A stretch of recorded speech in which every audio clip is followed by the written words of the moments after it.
aren't aware how difficult it is and how rare it is to have someone who's a recipient of the Medal of Honor. Let me just give you some stats. For Vietnam alone, there were 8 million people in the military who were enlisted in the military in Vietnam. 3 million of those were deployed to Southeast Asia. Of those 3 million, 268 earned the Medal of Honor, or received the Medal of Honor. Wow. Of those 268, well over 50% of those medals were awarded posthumously. Wow.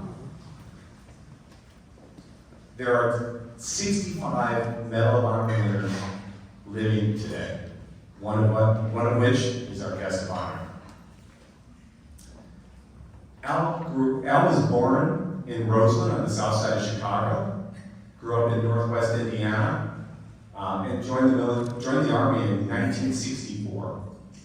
Initially, he was sent to Germany, and he volunteered to be deployed to Vietnam. Al was originally a rifleman, and then he was appointed to be a radioman. So, for those of you who are thinking, wow, what a great job it is to be a radioman in Vietnam, let me give you a little bit of perspective. Not only are you wearing everything that every person in combat wears, carrying a weapon, you're also carrying a 25 to 30 pound radio, so it's not a simple. Oh, man. You are next to your commander, or pretty close to your commander at all times, because you are the sole line of communication between your squad and headquarters. By the way, when you wear that lovely operator pack, you have an antenna that is sticking up, so everyone can see you, including the enemy. It's said that a radio operator's life expectancy during a firefight in Vietnam was 5 seconds. Ooh. Exactly. So it's while functioning as a radio operator where Al's actions resulted in his receiving the Medal of Honor on December 15, 1967. So if you don't mind, I want to read Al's citation, which is just amazing. There's not a lot of light, and I'm getting a little old, so bear with me. For conspicuous gallantry and intrepidity in action at the risk of his life above and beyond the call of duty, Sergeant Lynch distinguished himself while serving as a radio telephone operator with Company D, while serving on the forward element on an operation. His unit became heavily engaged with a numerically superior enemy force. Quickly and accurately assessing the situation, Sergeant Lynch provided the commander with information, thank you, which subsequently proved essential to the unit's successful actions. Observing 3 wounded comrades lying exposed to enemy fire, Sergeant Lynch dashed across 50 meters of open ground through a withering hail of enemy fire to administer aid.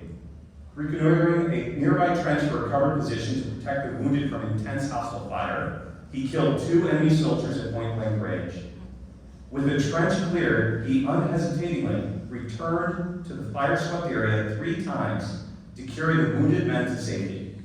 When his company was forced to withdraw by the superior firepower of the enemy, Sergeant Lynch remained to aid his comrades at the risk of his own life rather than abandon them.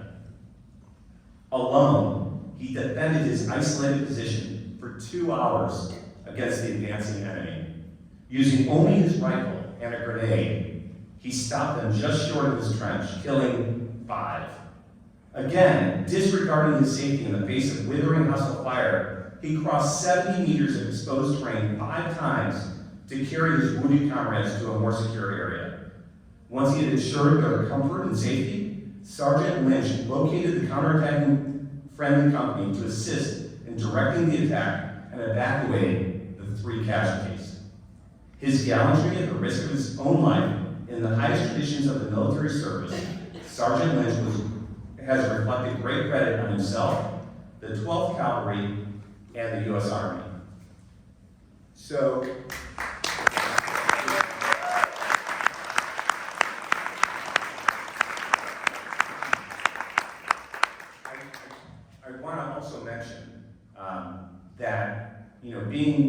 of the 1st Cavalry Division. They had the most casualties in Vietnam. Oh, wow. Over 5,000 killed in action, Ooh. and over 26,000 wounded Ooh. during Vietnam, which is incredible. It's incredibly sad. We met 27,000. So Al, after 21 years of service to the Army, he continued serving. He worked for the VA, where he advocated for increased benefits for all veterans. He served as the chief of the Illinois Attorney General Veterans Rights Bureau, and he also established the Allen Lynch Foundation to aid veterans and veteran-friendly organizations. I encourage all of you to go to that site. It's now time to welcome our guest of honor, Al Lynch.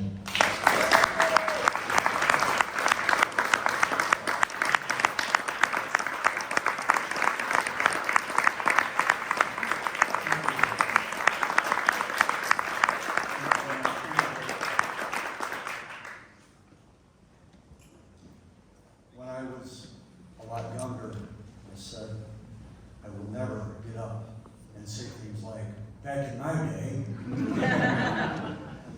And yet, the older I get, I find myself doing a lot more of that. So please excuse me if I do that occasionally, because we all know that my generation was the best generation since the World War II. Back in my day, things were a lot tougher. We had to walk through 40 feet of snow to school, uphill both ways. So I was born in Roseland in 1945, just a few months after the World War II ended. And I was raised by parents that came out of the Great Depression, not the silly one that we had in 2008 that everybody was wringing their hands, and not the other one that we had in the 1970s with double-digit inflation and gas lines and all of that. The Great Depression, where my mom raised me with stories of eating depression bread, which was flour mixed with sawdust. That's where I learned that if mom puts in front of you, you eat it. There was, my grandkids drive me crazy because when we had to watch them after my daughter-in-law passed away, they had things like, I don't like the texture. The snack and cheese comes out of the wrong color box. And they drove me nuts because in the house I lived in, if my mom made it, we ate it. And if we had chicken on Sunday for dinner, we had chicken on Monday, and we had chicken on Tuesday in a casserole, and if there was something left, we had chicken soup. And so all of this, the way we do things now is a little bit weird. When I went to school for the first time, when I was 5 years old, we lived at 123 West 111th Place in Roseland. My school was about 5 blocks away, and I had to cross a busy street, which was 111th Street. And my mom, because I remember this, walked me to school. She got me up to where my kindergarten class was. We only went a half a day for kindergarten. And at 5 years old, I walked 4 blocks, I think 4 or 5 blocks to school, and 4 or 5 blocks home. There were no people picking me up, making sure I didn't get wet. We walked to school in the snow and in the rain, and both ways. Barefoot. Yeah. Ooh! So, we were free-range kids. And the thing was, The chicken. it wasn't like we were really free-range because back in my day, mom stayed home. Most women stayed home to raise the kids and do all of that stuff. So there was what I lovingly called the mom mafia. We could be doing all kinds of stuff in the neighborhood. By the time I got home, my mom knew what I did. And God help me if I smarted off to somebody. Because she had soap. And she knew how to use it. Not always to clean me. It was a lot of times she said, "What to Mrs. So-and-so? Open your mouth. Ooh! Don't do that again." "No, ma'am." So that's kind of how we were raised back then. Boys fought. That's what we did. And you didn't get expelled. In fact, the teacher would let you fight just long enough to let off some steam and then pick you up, usually by these, or by the short hair. Well, I used to have hair back there, and just pick you up and take you to the principal's office. And that was fine as long as we were in Illinois, where they didn't have corporal punishment. When I moved to Indiana, it was a whole lot different. There they would let you fight, then they would pick you up, take you to Mr. Albert's office, the principal, and we liked jeans tight jeans, and I could wear them back then. Well, he would introduce us to the Board of Education, which was a board about that long with holes in it, a big hole and little holes, and we would get 10 swats on where we sit down. Now, if you're wearing jeans and you bend over and they're really tight, that it sounds bad and it hurts. It sounds worse than it feels because you hear this crack. And it's like, but you can't cry because you're a boy and boys don't cry. And if you cry, they make fun of you, which means you're going to have another fight and you're going to end up back in front of the principal's office, which is not fun. So that was kind of growing up. We lived in Roseland, and then we moved to a trailer park. When I was about 7 years old, I got held back. I was sick, and back in my day, they could hold you back if you didn't make the grade. Well, I got sick. I was sick for about 6 months, so I had to repeat. I think it was first grade. So I moved to Homewood, and we lived in a trailer park. I went from having a bedroom to sleeping on the kitchen table in the trailer that we lived in, which actually turned into a bed. So if my mom and dad had company, I would go to sleep in their bed, and then they would carry me out and put me on the kitchen table, which was a bed. Now, my dad was a World War II vet, never went overseas, but in my dad's world, if he was up, everybody was up. Well, of course, if I'm sleeping on where he's going to have breakfast,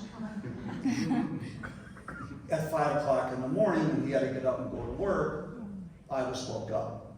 Now, the funny thing about Eli's trailer camp was we didn't have a bathroom in our trailer, so if we had to go to the washroom, we had to go down to the communal shower and washroom. So that was an interesting thing for about 2.5 years. My mom and my dad and I, and we would all walk over, we would shower there, go to the bathroom, whatever else, and then walk back and go to bed at night. So that was a real interesting couple of years. And we had the whole trailer park to roam, which was an amazing place. We had, and again, we had things to play with that today would cause people to have heart attacks. They would take like old refrigerators and they would just throw them into this place. And they were great ships. They were rocket ships. They were pirate ships. They were Navy warships. They were sniper holes because we were all playing armies and, you know, doing all the things that boys did back then with sticks. And when I grew up a little bit more, BB guns. We used to have BB gun wars, which was fun. Parents are kind of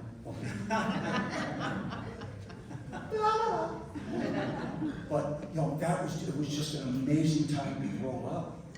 And we moved to Indiana when I was in 3rd grade, and I almost got held back from 3rd grade when I moved to Indiana because I didn't know cursive writing. Do you guys know what cursive writing is? It's a new secret writing. My grandkids can't read. So that's really kind of cool. But Indiana was kind of the best of times, and it was the worst of times. It was great. I had a big bedroom again. And it's kind of funny, I'm going through all my old pictures. I didn't realize that we were poor back then until I looked at the house we lived in. And I'm like, oh dear. We had an oil stove in our living room, which heated the whole house, which is why I always remember carrying a lot of blankets in the bedroom. We had an acre and a half, a big garden. So we grew a lot of food, and me being the boy, back in the 50s, boys had outside tasks, girls had inside tasks. My task was the garden and cutting grass and feeding the chickens and doing all of the boy stuff, while my sister got to do, I'll make bread. Oh boy. I still had to do dishes because I was the oldest.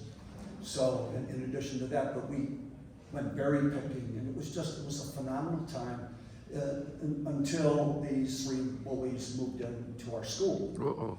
And they took an immediate dislike to me. Now, my mom was a pacifist. My dad was always working, as long as I can remember, working 2 jobs. So he was working for Union Carbide from 7 to 3:30, and then he would go to his second job, which was from the time he got there till about 11:30, 12 o'clock. Oh my God. And then he would come home, and I would see him in the morning, because when my dad got up, everybody was up. But that was kind of the only time I got to see him until the weekends. And usually he had some kind of a job going on there where I would have to go help him. And I learned very quickly how to work with my hands and not like it very much. But that was kind of growing up. But I'd spent most of my time with my mom, who did not believe in fighting. Now, to show you how smart I am, I'm getting beat up this way, not getting my feelings hurt on Facebook or whatever I'm using now. Snapchat, one of those. But this was, real old school punch in the face bullying. To show you how smart I am, I'm afraid to fight because my mother has me convinced if I hit somebody, I could knock out an eye. Now, I don't know why that always has to happen with the eyes. It wasn't until I got in the Army that I realized, after I got in a few fights there, that the eyes don't just fall out. You got to do pretty good damage to knock out an eye. But I'm getting beat up every day. I'm afraid to fight because I might get hurt. But I'm getting beat up every day, which hurts. But I'm afraid to fight because I might get hurt. Do you see that the brain isn't, not working so much? So grade school was not fun. My grades suffered. My dad lost all respect for me because in his world, his thing was, you push, you get pushed, you push back. You get hit, you hit back. You fight. That's the way it is. But my dad wasn't there because he was working. So he kind of didn't like the idea that I was having some bad problems at school. My grades suffered, horrible grades. Finally, I graduated junior high, which was 7th and 8th grade. Back then we didn't have middle school. And we moved away to Dalton, Illinois. Well, actually back to Roseland. And we cheated a little bit because I was going to Thornridge, which was in Dalton, but we were using my aunt's address. Not that that's right, but we did it anyway, because they wanted to move into Dalton. So I ended up doing that for a while. But I was making friends because nobody knew who I was. So I was making friends, and everybody has a curtain call at some point in time. So I'm getting kind of cocky, I've gone to a football game, I've gone to a dance, I'm having some fun, I've got some friends, and I went to sit at this table for lunch, and this kid told me I couldn't sit there. So I kind of puff up my chest, what do you mean I can't sit there? Well, he stood up, I looked at him, he looked at me, and I was right back to being that bullied kid. What I didn't understand until later was, you can change everything in your life. Where you work, where you go to school, where you live, everything. But until you change in here, you're not changed. You're only changing where you're at. And I went right back to being that kid that was bullied. I hated school. I basically went to school and came home, did my homework occasionally, and study hall was spent in the library. The best thing about that was I read every history book in the library. I'm a history nut. So I really liked high school for that one reason, is I was kind of, other than gym class, I could do what I want, but I didn't go anywhere. I didn't go to my prom because I was afraid. I didn't go to any football games, basketball games, didn't want to. I barely wanted to go to my graduation. And after the graduation, I was done. Except the day I graduated. Now, just to kind of let you know, back in the 60s, we had a thing called the draft. And there's only two places that a kid that's blue collar went back in the 60s. You either went to college, or you went to the military. Or you went to a trade school, or you went to the military. You were going to get drafted. So again, showing you how smart I am, I decided I wanted to control my life, so I enlisted. Yeah. Well, my dad kind of did this thing of, the day I graduated, he congratulated me. And he said, congratulations, your rent's due the first of the month. So I had a job, because I'd been working, weekends and nights as a janitor, cleaning toilets and stuff. So I went to my job, made it about a week. I happened to be sitting down at the wrong time. I got fired. My dad was working at the same place because he got me the job. He came home from his regular job. He says, how you doing? I says, fine. He says, here you got fired. I says, yeah. He says, it's too bad. Rent's due the first of the month. So I found another job.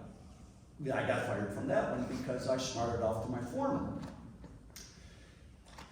Kind of figured I probably needed to change where I was again, so that's why I joined the Army. Best decision I ever made.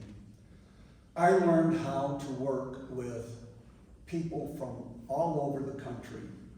This is the first time I knew there were several different English languages in America, and several different words that mean different things depending upon where you're at. This is where I got introduced to country and Western music. This is where I got introduced to soul music. This is where I got introduced to How Y'all Been and stuff like In Moonshine. Yeah. Anyway. And we served, we're in a World War II barracks, which means there's 2 squads on the first floor, 2 squads on the second floor. Got black kids, you got white kids, you got city kids, you got country kids, you got kids that got a good education, kids that ain't got no education at all. You got kids that talk funny, and city kids that talk funny. You got New York accents, you got, the whole thing. And bigots, a lot of bigots, both sides of the aisle on that. And we learned one thing real quick. If the drill sergeant ain't happy, ain't nobody gonna be happy. Suddenly, we all learned how to get along. We could run and sing cadence at the same time. We learned very quickly that if we didn't want to go 2 miles, we let nobody drop out. And we learned how to fight for each other and be a team, which kind of always irritates me, because back here, not in boots, not in the military, we seem to not be able to get along. Got news. I wish we could all get a drill sergeant occasionally. I make it through basic training, and about the 5th, 6th week of basic, I get told that I'm not as dumb as I was told I was. That I could go to officer candidate school and be an officer. I'm thinking, man, I'm gonna make my parents proud. I'm gonna go to officer candidate school, be an officer. I'm gonna have people, I'm gonna tell them what to do. I lasted 4 weeks before I got done request. Again, the same lesson, no matter where you go, there you are. I got to officer candidate school. The harassment that I thought was bad in basic, in advanced infantry, was horrible. We had to learn to eat square meals. Sit at attention, eyes straight ahead, up, down, over, down, up, down, drink, foot, down, the whole thing. We had to say, excuse me, to get up and leave the table. It was the whole thing. After 4 weeks, I had enough. So I left OCS, ended up in Germany.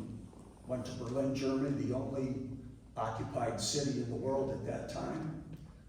Probably one of the best duty stations I could have had, and I totally screwed it up. I got 2 Article 15s in Germany, one for smarting off to my section sergeant. I called him some names that I won't mention here. But but they were not very nice names. And for that, I got 15 days confined to the barracks, 15 days extra duty, 7 days pay, and a suspended bus from E4 to E3, which they said if I did something bad again, that would, go into effect. So about 3 months later, one of my friends got a very bad letter from home and immediately went AWOL. So me and another guy decided to go get him, which we did. And we met him at a German guest house. German guest houses have alcohol. And he was sitting there drowning in sorrows, and we tried to get him to come with us after a few beers. So we're sitting there, and in walks my first sergeant and my platoon leader, and we were immediately taken back to the barracks, where I get 15 days extra duty, 15 days Oh, no. confined to the barracks, 7 days pay, and a suspended bus T4, T3. My buddy, who we went to rescue, got nothing. He got a letter from his mom. And it was kind of at that time that I realized that I was not going to do well in Germany. And also the Vietnam War was getting really, really hot. And there were people coming down on levee. And I had reached a point in my life where I was making friends, and I was at that point where I wanted to test myself. The second Article 15 had something to do with it, but not much. I really wanted to prove myself to myself by putting myself in a position where I either am or I'm not. So I volunteered to go to Vietnam. I volunteered to be with the 1st Air Cav Division. This is the first time in my life, the whole years I was in the Army, that I got everything I wanted. Got Vietnam, got the 1st Cav. I'm happy, glad, ecstatic I got the 1st Cav. We had air rocket artillery, gunships, they call them Cobras and Blackhawks now, I guess, but we call them ARA, air rocket artillery. We had Hueys, which were fun. I still have to go outside when I hear a chopper. And I was glad to be with the 1st Cav. When I was at Fort Benning getting ready to go to CS, the 1st Cav had deployed. When I ended up in Germany, that was right after the Battle of Idrang. So there was a lot of history, there was a lot of stuff going on there. So I served with the 1st Cav. I served D Company, 1st Battalion, 12th Cav. I did a lot of air assaults. My best friend that I came in country with, and I didn't have many best friends in my life, was killed by friendly fire. And I always like to tell this story because I think it's so important to show how things can happen. He was killed by friendly fire. We walked into what we thought was a meeting engagement. That's where 2 opposing forces meet unplanned. And you never know how that's going to go down because you don't know how they're going to deploy, you don't know what's going to happen, you don't know how what's going to go on. So as soon as we knew that we had contact, we set up a perimeter, a hasty perimeter. And our machine gunner, a guy named John, set up in a great firing position behind us where he had good overwatch. I was over to the right, my best friend was behind a tree, I was behind a nice stump. And we found out that they were CIDG, civilian indigenous personnel. They were with the Special Forces Unit. Army intelligence said there was nobody in our area. Once again, Army and intelligence. It's kind of like Marine Corps and intelligence. Marine Corps intelligence, not Marine Corps intelligence. I'm not going to make crayon jokes because it's your birthday and you get upset. But they weren't supposed to be there, and so we didn't know what to expect. So as soon as we found out that they were friendly, the word was passed, and we always, did ceasefire, ceasefire, ceasefire, they're friendly, passed it around. Well, Jerry gets up, I get up, John pulls the trigger of a 60, which jammed immediately because it was dirty. Had it been an enemy, we would have been in deep, deep trouble. Jerry took it around right in the chest.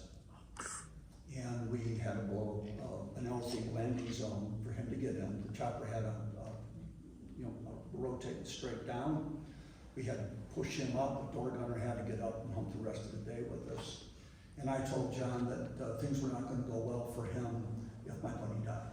So they didn't tell me that he died on the chopper for a week to let me cool down a little bit. Because I had said certain things, and you can kind of guess what I said to him, when I found out that Jerry had died, I was having a cigarette. I don't smoke, quit smoking back in 1969. But I was having a cigarette thinking about what I was going to do, and one of my buddies came up and said, you know, if you do what you said you're going to do, you're going to go to jail. Your family's going to be ruined. His family's already ruined. And John is going to have to, John's family's going to be ruined because of all of this. He says, and besides, John's going to have to live with what he did. So I told John that I wasn't going to do what I said.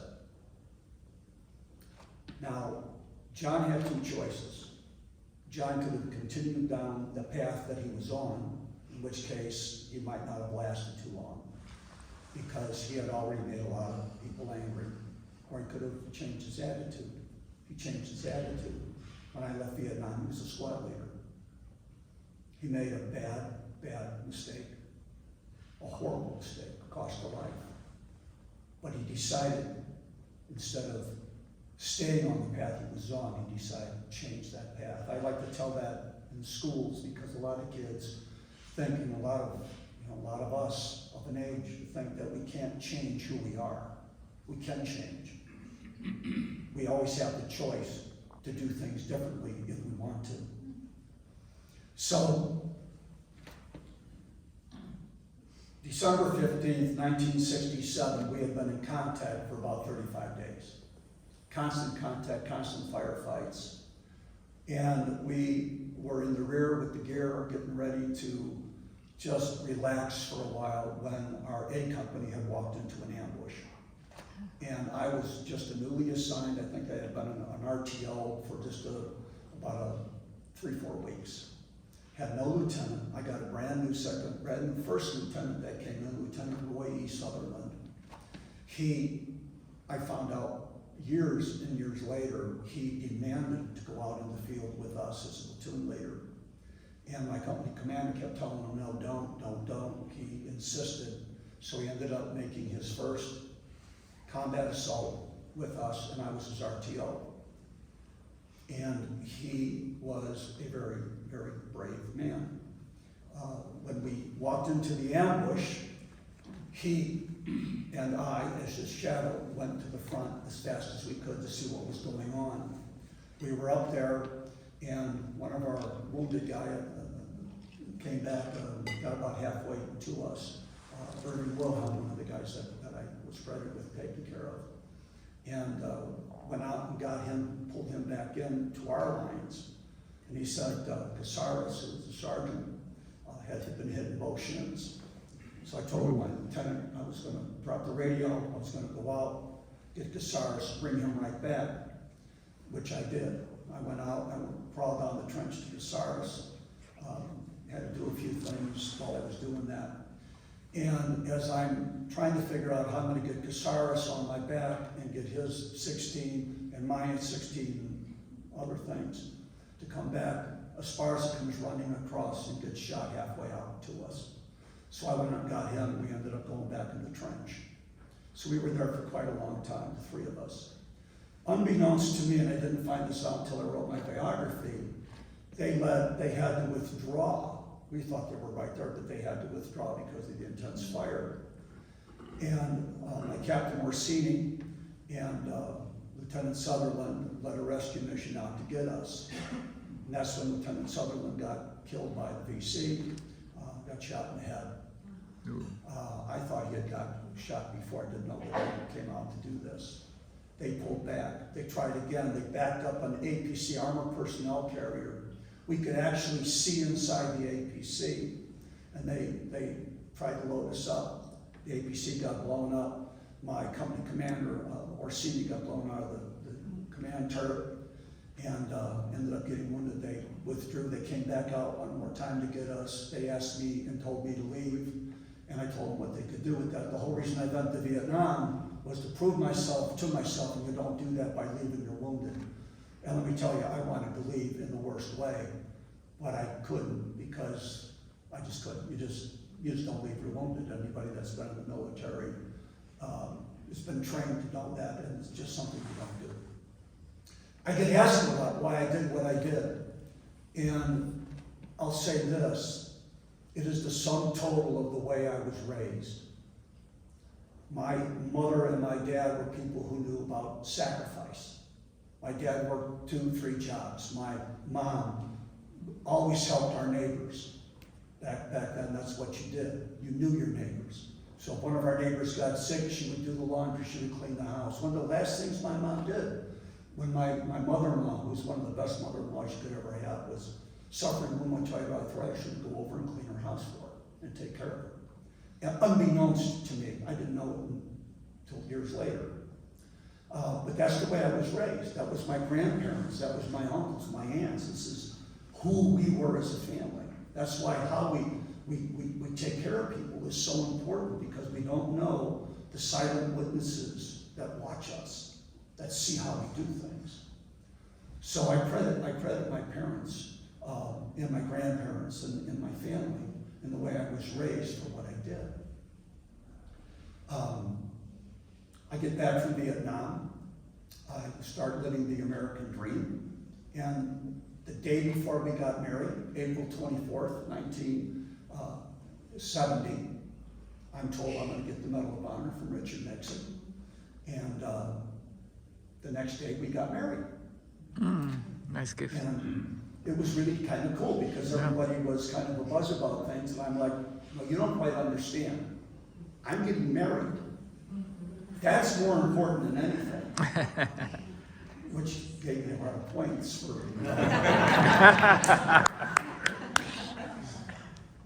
There's a thing, 100 attaboys is lost by 1 And so I had some points there. I had learned, she must be obeyed. So I get the Medal of Honor. I get home. In 1970, there's about 500 of us. I think, take it off, put it on a nice thing, put it up, that's it. I'm working at Libby McNeil in Libby. I'm making Vienna sausage, loading boxcars and trucks, and I get called from the VA, and they said, you could have a job at the VA, working in an office. And I'm going, what to do? Hot factory, office work, air conditioning. So I went to work for the VA. Best job I ever had. I worked for the VA for 12 years. I was a Veterans Benefits Counselor and then the Chief Ambulatory Care of North Chicago, now Lovell VA Medical Center. I left there and went to work for the Illinois Vietnam Veterans Leadership Program. And then the Vietnam Memorial got dedicated, and suddenly Vietnam veterans were off the back shelf and put on the front. In the meantime, World War II vets are starting to leave us. Korean War veterans are starting to leave us. So the medal now comes out of the box, and I've been speaking since about 1983 and been doing this kind of thing. In the meantime, in all of this, I get hit by the dragon, PTSD. And I start riding this roller coaster of being extremely depressed, being very, very angry, taking it out on a whole bunch of people that I love. I did smart things, like I would have fits of rage and I would punch walls. I learned how to plaster very well, 2x4. I'm so smart, I hit a 2.5 and I hit an oak tree. Yeah, that's why my hands don't work all the time, which is going to work out for me this next couple weeks. Finally, after a lot of years of writing this and trying to fight it and saying I can fix myself, I went and got therapy. Best thing I ever did. First thing that she said was they wanted to put me on some medications. I said, no, I work for the VA, I'm not going to get medicated. I know what that does. So I said, I'll do everything you tell me to do. I will work very, very hard, but I'm not getting medicated. So I worked hardest work I ever did in my life. I'm working full time. I'm seeing her once a week at the Evanston Vet Center. And many nights I walked in there with certain things going to happen if things didn't turn around. And finally it got to a point where I talked about some things that were really hurting me, and it took a lot of work to get there. And she gave me the best advice I ever had. I had to find my buddy Jerry's grave. He was from Shoalsburg, Wisconsin. So on December 15th, 1992, I got up at 5 o'clock in the morning and drove to Shoalsburg, Wisconsin, and walked around 3 graveyards that are there. Ended up going to a Catholic cemetery, getting frustrated because I would walk grave to grave and grave to grave, and they were small, but not that small. I finally found a Catholic priest, and he said, here's what I'm trying to find. He said, well, there's a guy in the VFW that tends bar down the road. By this time it's 11 o'clock. I go down and talk to the bartender. The bartender says, I buried that boy.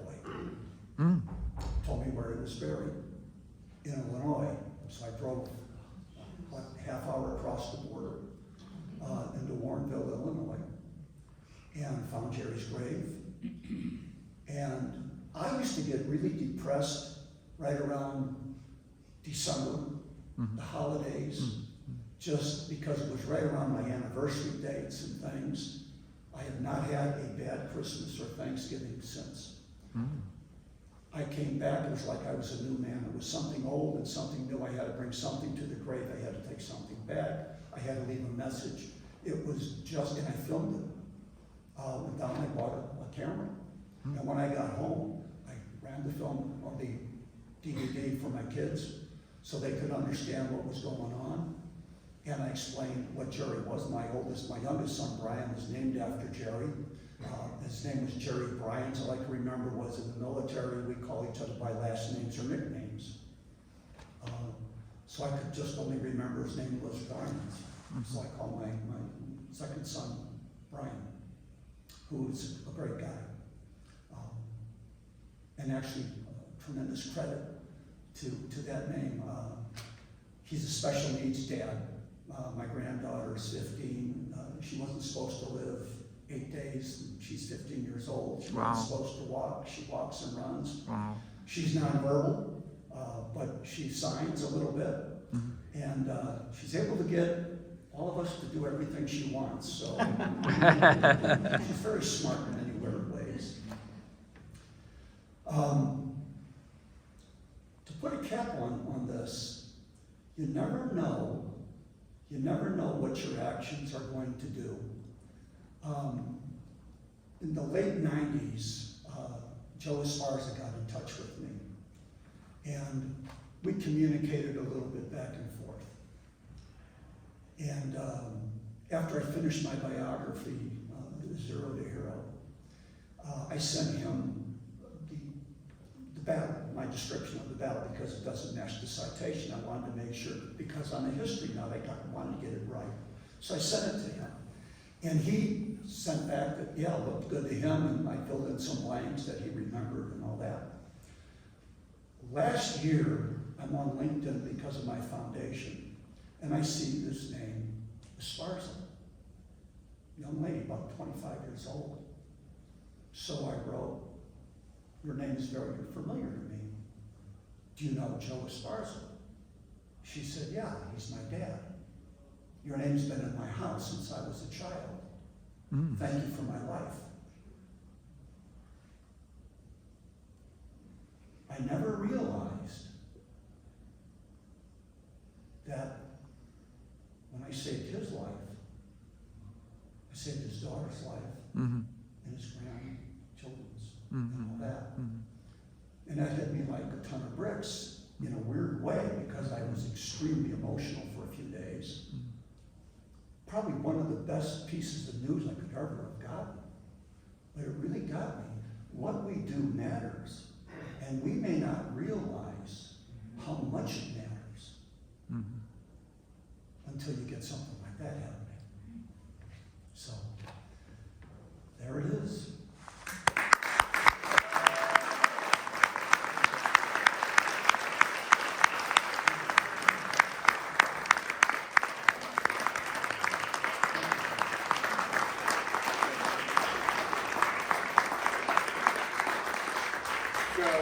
we can open it up to Q&A. I have a question.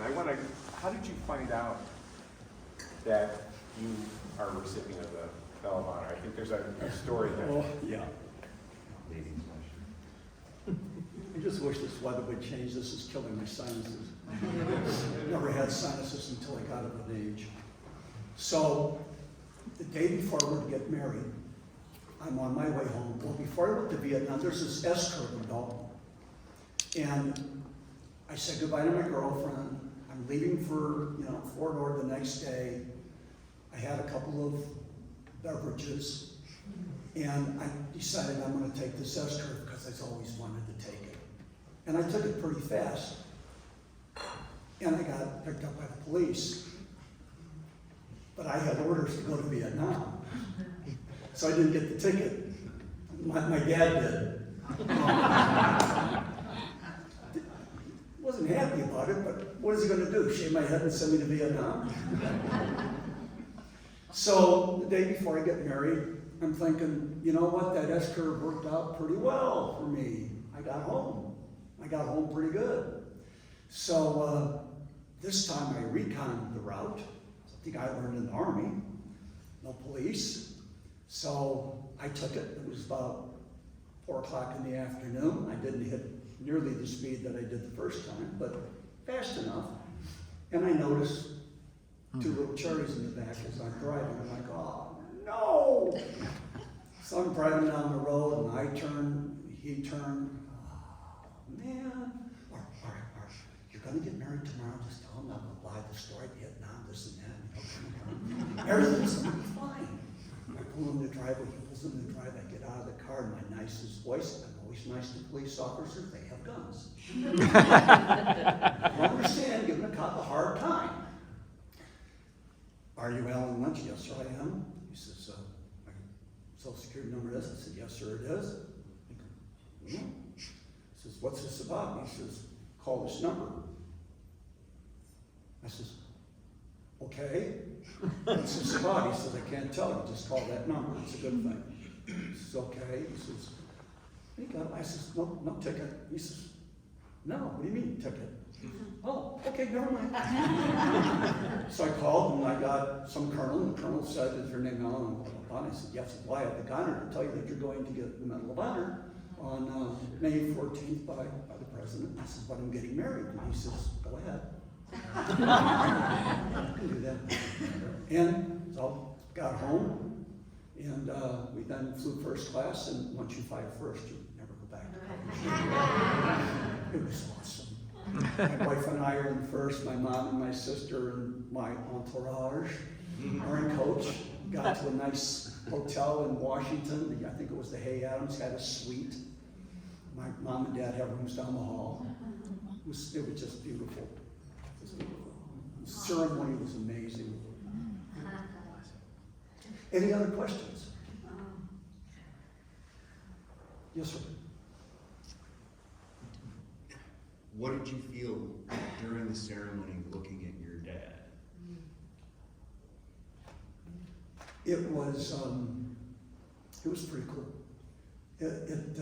He was my dad. Men of that era don't cry, and he was fighting pretty good. Then we go to the Hall of Heroes in the Pentagon, and my name's on the wall. And he was, I could tell he was really proud, And here's a kid that's bullied, not going to do anything, bad student, had to go to summer school because I failed algebra. And it was pretty cool. It was really cool. Any other questions? Yes, sir. You saved the life of several of your fellow soldiers. Do you know what happened to them, and did you ever have any communication after the war? Just as far as that, he lost an arm, and he turned out to be a physical therapist.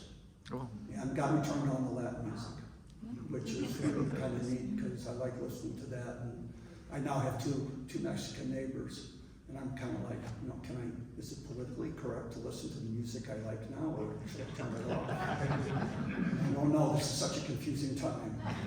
So I listen to it anyway. I figured, what are they gonna do, shave my head and send me to Vietnam? I've been there before. Anything else? Yes, ma'am. Do you all meet together? Yes. This year we met in New Orleans. I wasn't able to go. We're having our house remodeled, and we're in that part of we're getting things that they're going to do stuff to, and I have a lot of stuff going on, so we couldn't go. But next year we're going to San Antonio. Yes, sir. What was your favorite subject in school? History. History and geography. The only two classes I ever got an A in. Because I'm into archaeology and history, and I still get books like that. I'm listening to General Mattis's biography now in fact, driving over here. So it's just a passion. I wish I would have done better in math. I would have learned how to do spreadsheets easier, but I still have to call my son to do that. Just like I have to call my granddaughter to fix my iPhone. Yes, ma'am. What physical activity do you do? I walk. I love, during COVID, which was, and I know you're gonna hate me for it, was my best year. I went for walks in the woods, I went for walks around the neighborhood. I actually started carrying a little bit of a ruck, which is really stupid because I have a really bad back. But, who said it stupid is, it stupid does. And, it's just some things, it's hard letting go. I try not to let the old man in. Though he kind of breaks down the door occasionally. But I love walking, love hiking. Yes, ma'am. Your grandkids ask questions about this experience? Every now and again. What are the questions, your kids or your grandkids? I'm sorry? What are your kids and grandkids? Like, it's an amazing experience. Do they go deep in these conversations? My kids now do. My grandkids kind of don't. I have a bridge in Gurnee on 132, and the closest my granddaughter ever came to asking me was, we went across your bridge, and my friend said it was so cool. but all my kids got to go to the inauguration at least once, and they got to see the change of how our democracy works, and they got to go a lot of places with me when I was on the road, and they were, especially in the summertime, I'd always take them on trips. So they got to meet a lot of vets. They have great respect for the military. In fact, when I decided to go emeritus on my foundation, my youngest son, Brian, is now the president, and my son, Eric, is the treasurer, and we now have legacy members of our board. Amazing. Yes. Can you tell us more about your foundation? Sure. We started back in 2012. I was still pretty active in veteran affairs and could do some casework in that. So we started doing that and helping vets that had too much month at the end of the money. And then we joined another organization I won't name because we had a very bad divorce. And went back to being on our own again. And now what we do is we help organizations that help veterans. Like we work with Veteran Smiles. We're getting involved with Dark Horse Lodge. We've supported them since 21. This is a Marine unit that served in Afghanistan that had the most casualties. And one of the Gold Star moms, Gretchen Catherwood, and her husband started a retreat place in Tennessee, so we helped fund that. We work with Catholic Charities in their veterans program, supplying bicycles and computers for veterans, and so that's what we do. And we work with Veterans Assistance Commissions who are there to help veterans financially, but sometimes you get in a little trouble and you're making too much money so they can't help. That's where we can step in and make a mortgage payment or whatnot. Yes, sir. Who recommended you for this honor? What is the procedure to make it happen? So I assume it's somebody that was right there in the front lines with you. Right. It's from what I understand, some of the men in the 1st Platoon, which were the guys that I saved, were from. They put me in. My company commander put me in. Colonel French put me in. Then it goes from battalion up to regiment, and then from regiment to division to Department of the Army, and then it goes to Congress.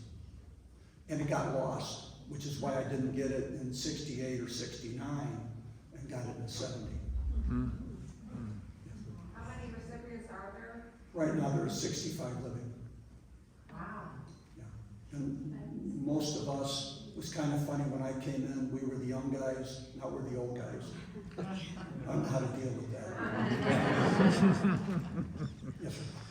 You were involved with changing and adding to and improving the benefits for veterans. Could you tell us a little bit about what your efforts led to in terms of changes from how veterans were treated versus how they are now? Sure. Most of that was done when I worked for the Illinois Attorney General's office. I worked under General Hardigan, General Burris, Jim Ryan, who was a phenomenal guy, as was Neil Hardigan. And my last one was Lisa Madigan. Well, what we did is we worked with County Veterans Assistance Commissions. A lot of counties were trying to help form to help veterans out that were at a county level, and they were getting a lot of resistance. So my attorney generals always supported my efforts in that area. So for, I think 5-6 years, we traveled around trying to help, VACs form. I also worked with some of them to write legislation to improve the way, kind of codify the way the county sees the Veterans Commissions. Every county except Cook falls under the law. Now, even Cook County is starting to fall under it. One of my good friends who's on my board, Andrew Tangent, who's the superintendent of the Lake County VAC, wrote legislation, worked with the Illinois Attorney General's office and several state senators and representatives to really get this law solidly passed. He's what we lovingly call our attack librarian, a lawyer. I hope there's no lawyers here. Almost certainly. Just a question about when you were in that trench, right? I mean, I understand that the level of bravery that you exhibited that day was rare indeed, right? When you're sitting in the trench with the wounded people, were you thinking to yourself, why isn't anybody else running out here? Didn't have time. There were so many things happening.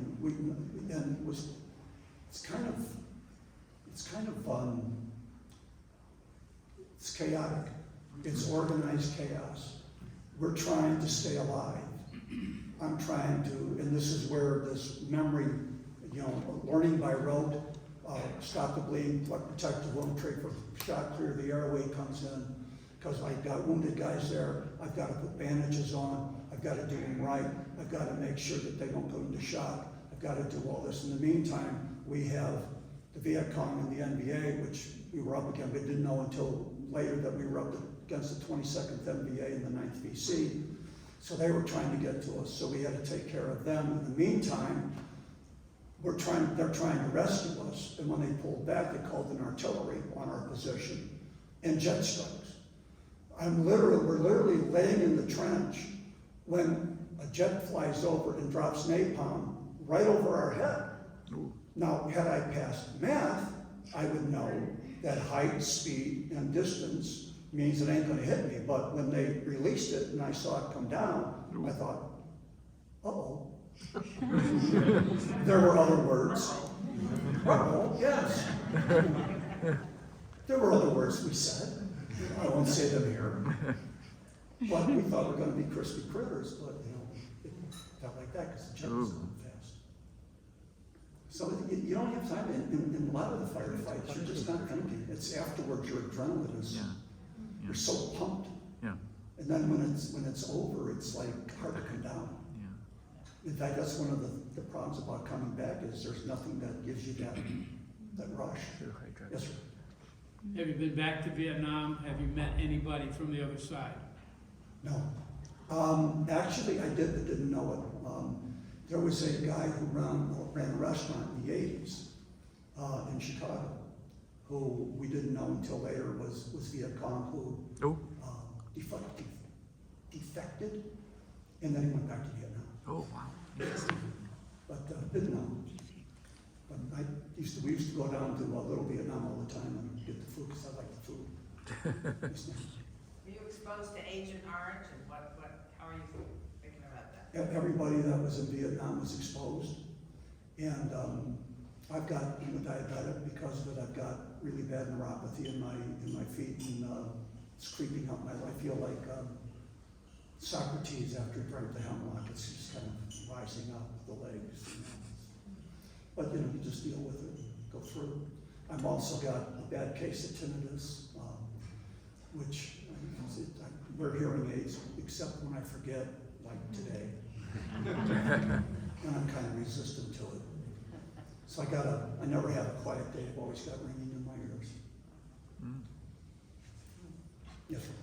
Harry Cornelius, retired Navy. I just had a question about your motivation of enlisting in the Army, vice the Navy or the Air Force or Marines. The Army told me I was going to be a personnel specialist. I figured I know how to type. That would really work well for me. Then they made me an offer to go to OCS, but I had to go infantry. Again. But I love the Navy. Especially during the Army-Navy game when we have a little camaraderie there, a little give and take. But the nice thing is about being in the military is there's always that, once you get past that, it's you were in, where were you, what did you do? And we tell war stories, and most of them are true. Well, some of them